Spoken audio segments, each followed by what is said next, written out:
అందరికీ నమస్కారం అండి. శైలజ వినిపించే కథల ఛానల్కు స్వాగతం. ఈరోజు మనం జొన్నలగడ్డ నారాయణమూర్తి గారు రచించిన బిచ్చగాడి పేదరికం అనే కథను విందాం. ఈ కథ ఏప్రిల్ 1986 చందమామలో ప్రచురింపబడింది. సింధు దేశపు రాజైన సుగుణసేనుణ్ణి ఆయన తాతతండ్రులతో పోల్చి గొప్ప పరిపాలకుడంటూ నగర ప్రముఖులు, ఆస్థాన పండితులు పొగుడుతూ ఉండేవారు. ఒకనాడు ఆయన మంత్రి మార్తాండవర్మ, మహారాజా, తమ పరిపాలన గురించి ఎందరో ప్రముఖులు, ఆశ్రితులు మెచ్చుకుంటున్నారు. ఒకసారి మనం స్వయంగా మారువేషాల్లో సామాన్య ప్రజల మధ్యకు వెళ్ళి వాళ్ళు తమను గురించి ఏమనుకుంటున్నారో కూడా తెలుసుకోవడం బాగుంటుంది కదా అన్నాడు. సుగుణసేనుడు ఇందుకు సరే అని ఆ మర్నాడే మంత్రితో పాటు మారువేషం ధరించి మరొక నగరానికి వెళ్ళాడు. అక్కడ వాళ్ళిద్దరూ ఒక వీధిలో నడుస్తుండగా బిచ్చగాడొకడు తారసపడ్డాడు. మంత్రి రాజుకు వాడిని చూపించి, మహారాజా, వీడిని పలకరించి తమ పరిపాలన గురించి వాడేమనుకుంటున్నాడో విందామా అని అడిగాడు. రాజు అయిష్టంగా తలాడిస్తూ, ఇలాంటి బికారుల్ని, బిచ్చగాళ్లను ప్రశ్నించి మనం తెలుసుకోగలిగిన విషయాలు ఏముంటాయి అన్నాడు. అందుకు మార్తాండవర్మ వినయంగా, తమ పరిపాలన గురించి ప్రజలు ఏమనుకుంటున్నారో తెలుసుకోవడం అవసరం కదా అన్నాడు. సుగుణసేనుడు అవునన్నట్టు తలాడించి బిచ్చగాడిని, నువ్వు బిచ్చం ఎందుకు ఎత్తుకుంటున్నావు అని అడిగాడు. బిచ్చగాడు ఆ ప్రశ్నకు ఎంతో నిర్లక్ష్యంగా, అదేం మాట, బిచ్చం ఎందుకు ఎత్తుకోవడం ఏమిటి, ఈ పని నేను 25 ఏళ్లుగా చేస్తున్నాను అన్నాడు. రాజు ఆ ప్రశ్నకు సంతృప్తి పడినవాడిలా మంత్రితో, వీడు మా తాతగారి కాలం నుంచి బిచ్చగాడే అన్నాడు. బిచ్చగాడు ఆ మాటలు విన్నాడు. వాడు విసుగ్గా, అయ్యా, తమ తాతగారెవరో నాకు తెలియదు, కానీ 25 ఏళ్ల నుంచి ఈ వృత్తిలో ఉన్న అసలైన బిచ్చగాడి అనుభవం తెలిసి వస్తున్నది ఈ మధ్యకాలంలోనే అన్నాడు. అడిగారు గనక ఏవో సోది మాటలను విసుక్కోకుండా వినండి. 25 ఏళ్ల కిందట రోజు 1 గంట సేపు అడుక్కుంటే జోల నిండటమే కాక 4-5 రాగి కాసులు కూడా దొరికేవి. రాను రాను అలా కావడానికి 2-3 రోజులు పడుతుండేది.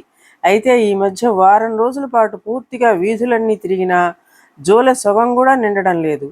అంతేకాక ఎవ్వరూ ఎర్రని ఏగాని విసిరిన పాపాన పోవడం లేదు అని బిచ్చగాడు తన దారిన వెళ్ళిపోయాడు. రాజు కొంచెం సేపు ఆలోచిస్తూ ఊరుకుని మంత్రిని, బిచ్చగాడు చెప్పింది విన్నాక ప్రజల్లో ధర్మచింతన, ఉపకార బుద్ధి క్రమంగా సన్నగిల్లుతున్నాయని తెలుస్తున్నది. మీ అభిప్రాయం ఏమిటి అని అడిగాడు.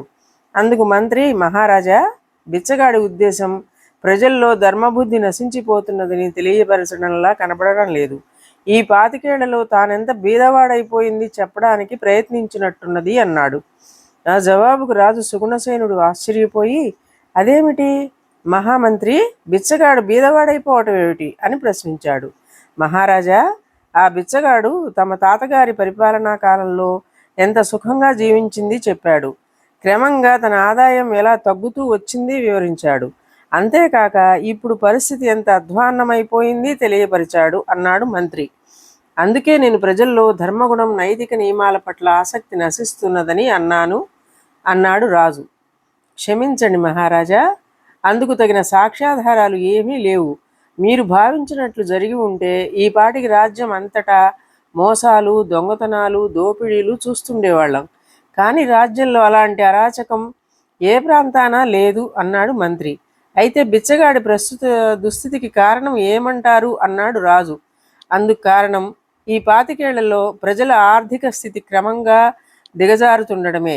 అయినా వాళ్ళు ఎంతో సహనంతో పరిస్థితులు మెరుగు కాగలవని నిరీక్షిస్తున్నారు.